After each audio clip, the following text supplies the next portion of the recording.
আজকের এই সকালের মুহূর্তটা দেখে আমার এত ভালো লাগলো, তোমাদের সঙ্গে শেয়ার না করে আর পারলাম না। তো দেখতে পাচ্ছ তো কত সুন্দর লাগছে দেখতে। আর আকাশ দিয়ে দেখো পাখিটা উড়ছে। এই মুহূর্তে আমি ভিডিওটা করেছি, সত্যি ভীষণই ভালো লাগছিল আমার কাছে, তাই ভাবলাম তোমাদের সঙ্গেও শেয়ার করি।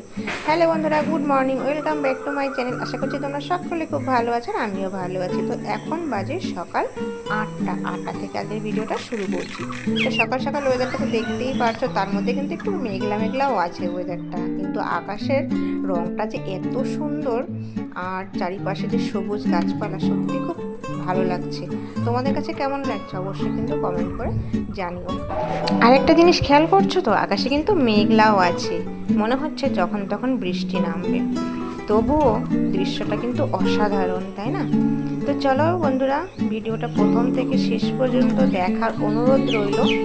তো তোমরা সঙ্গে থেকো, আর যদি ভালো লাগে আমার ভিডিওটা, প্লিজ প্লিজ তোমরা একটা লাইক আর একটা কমেন্ট করে দিও। তো চলো আজকে এই সুন্দর মুহূর্তটা দিয়ে আমার ভিডিওটা শুরু করলাম। তো সঙ্গে থাকো আর ভিডিওটা শেষ পর্যন্ত দেখতে থাকো।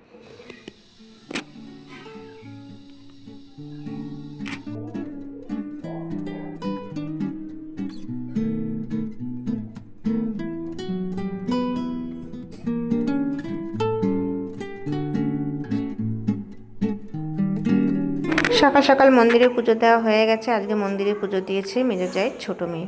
ভোলে বাবার লিঙ্গ আছে, তা বললো জল ঢালবো। তা বললাম ঠিক আছে, তাহলে তুই মন্দিরে পুজোটা দে আর আমি ঘরে পুজো দিই। ওইদিকে মন্দিরে পুজো দিয়ে নিয়েছে, আর এদিকে আমি কিন্তু ঘরেও পুজোটা দিয়ে নিয়েছি। আর সকাল সকাল পুজো দিলে বেশ মনটা ভালোই লাগে, তাই না?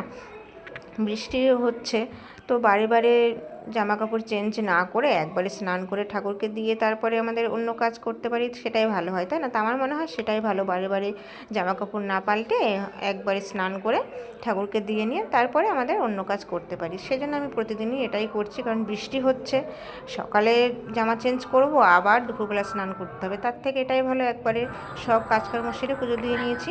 তো চলো এবার চা খাবো। তো চা খাওয়ার পর তোমাদের সঙ্গে আরও একটা জিনিস শেয়ার করতেলাম। এখানে দেখো আম শক্ত। তোমরা তো ভাবছো এখন আম কোথায় পেলাম। হ্যাঁ বন্ধুরা, এখনকার আম না, এটা এটা আমের সময়ের আম। মানে এই ভিডিওটা করা ছিল, তো তোমাদের সঙ্গে শেয়ার করবো জন্য ভিডিওটা আমি করে রেখেছিলাম। তো ভাবলাম যেহেতু গ্যালারিতে আছে, তো তোমাদের সঙ্গে শেয়ার করে দিই। তো এখানে দেখো কতগুলো আম শক্ত, এগুলো সব আমার বড় যা দিয়েছে। আর এদিকে দেখো আমাদের পাশের বাড়ির ওই জাটা দিয়েছে, দেখেছো কত আম শক্ত, সারা বছর খাবে। মানে এই এক বছর পুরো ওরা এই আম শক্ত রেখে রেখে খাবে। রোদ উঠবে তখন আবার রোদটা দেবে, তাহলে এই আমশক্তগুলো নষ্ট হয় না। আর সব থেকে ভালো, এই আমশক্তগুলো যখন শুকিয়ে যাবে তখন একটা প্লাস্টিকে করে ফ্রিজে অনেক দিন ধরে খাওয়া যায়। তাই ওরা অনেক দিয়েছে। আর এবার আমও হয়েছে খুব, বাগান থেকে কুড়িয়েছে, আর এইভাবে আমশক্ত দিয়েছে। দেখতে পাচ্ছ কত আমশক্ত, ওই ডিস্কিটার এক ডিস্কি, এখানে দেখতেই পাচ্ছ কত আমশক্ত। আবারও গোলাচ্ছে, আবারও দেবে। তো ভিডিওটা অনেক দিন পরে শেয়ার করছি, তো তোমরা কিছু মনে করো না, কারণ এতগুলো আমশক্ত আমার সত্যিই ভীষণ ভালো লাগছে দেখে। তো ভাবলাম তোমাদের সঙ্গে শেয়ার করি। দুই জাতে মিলে কী করেছে দেখো, দেখতে পাচ্ছ এত আমশক্ত, মানে যার যার আত্মীয় আছে সবাইকে একটা একটা করে পাঠাবে, আর বাদ বাকি যা থাকবে সব রেখে দেবে। এদিকের ওয়েদারটা কেমন যেন হয়ে গেছে, দেখেছো সকালের মুহূর্তটা তোমাদের দেখিয়েছিলাম, আর এখন কিন্তু একটু মেঘলা মেঘলা হচ্ছে, মনে হচ্ছে যখন তখন বৃষ্টি নামবে। আর এই আমশক্ত দেওয়াতে বারে বারে বৃষ্টি নামছে, ওরা তুলছে আবার নাড়ছে আবার তুলছে, দেখতে পাচ্ছ ওয়েদারটা যেন কেমন। তো জানি না কি হবে। ওই যে আমবাগান দেখতেই পাচ্ছ, এই সামনের আমবাগান থেকে আম সব ভেঙে নিয়ে গেছে, আর ওপাশে সবটা কিন্তু আমবাগান। তো আম তো আমাদের খুব একটা কিনে খেতে হয় না, ঝড় আসলে এই ছেলে মেয়েরা যায় কুড়িয়ে নিয়ে আসে। তো প্রচুর আম, আর আমাদের দেখতেই পাচ্ছ বাড়ির পাশেই আমবাগান, সেই জন্য যখন তখন হাওয়া হলে আম টুকটাক করে পড়তেই থাকে, আর বাচ্চারা কোড়াতেই থাকে, সেই জন্য আমাদেরও খাওয়া হয়ে যায়। তো দেখো এখন রিক্স আছে, যখন তখন বৃষ্টি নেমে যেতে পারে, খেয়ালে খেয়ালে রাখছে। সকাল থেকে এখনও বৃষ্টি হয়নি, কিন্তু ওয়েদারটা ওরকমই মনে হচ্ছে যখন তখন বৃষ্টি নেমে যাবে। তো চলো বন্ধুরা, এবার আমি নিচে যাই, আমার একটু মেশিনে বসতে হবে, মানে সেলাইয়ের কাজে বসতে হবে, অনেকটাই কিন্তু বেলা হয়ে গেছে। তো তোমাদের সঙ্গে আমসত্ত্বটা শেয়ার করবার জন্য ছাদে গেছিলাম।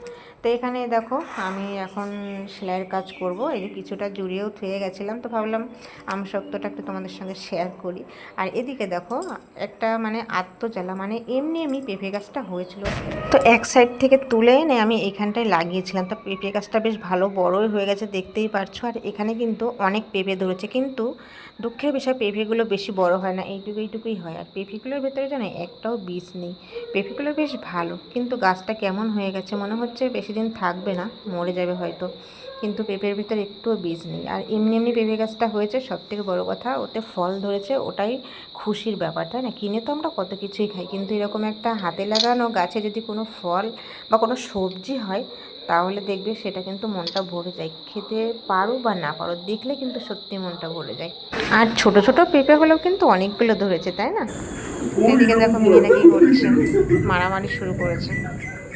কিছুক্ষণ আগেই দেখলাম দুজনে খেলা করছে, মানে দৌড়াদৌড়ি করে ধরাধরি খেলছিল। এখন দেখো আবার মারামারি করছে, এই করে সারাদিন। আর জানো তো ওদের মাকে খুঁজে পাওয়া যাচ্ছে না। তোমরা তো দেখেইছো মিনিকে, সাদা রঙের, আমার ভিডিও করা আছে। তো হয়তো কেউ মেরে ফেলে দিয়ে এসছে, নাকি কোথাও চলে গেল, না কুকুরে খেয়েছে, কি জানি, আমরা তো দেখিনি, তাই বলতে পারছি না। তো বাচ্চাগুলো আমাদের ঘরেতেই থাকে, তোমরা তো দেখোই। তো যাই হোক বন্ধুরা, দুদিনের ভিডিও জুড়ে আমি আজকের ভিডিওটা তোমাদের সঙ্গে শেয়ার করছি, যেহেতু ভিডিওটা আমার করা ছিল সেই জন্য। আর অনেক দিন ধরে ভিডিও ছাই না, তো তাই ভিডিও তেমন একটা করাও নেই। তো যা ছিল তাই তোমাদের সঙ্গে শেয়ার করলাম। তো বন্ধুরা, অনেকদিন ভিডিও ছাই না, তোমরা হয়তো ভুলে গেছো আমাকে, তো প্লিজ আবার আমার পরিবারে এসে আমার ভিডিওগুলো দেখো। ভিডিওগুলো ভালো লাগলে অবশ্যই লাইক কমেন্ট করে যেও। আর আমিও তোমাদের সকলের পরিবারে যাব, কিন্তু একবারে তো হবে না, এক এক দিন করে যেতে হবে, তো অনেকটাই টাইম লাগবে। তো চলো সবাই একটু মানিয়ে গুছিয়ে নিও। তো আজকের ভিডিওটা এখানেই রাখছি, আবারও দেখা হচ্ছে তোমাদের সঙ্গে অন্য কোনো নতুন ভিডিওতে। সবাই ভালো থেকো, টাটা।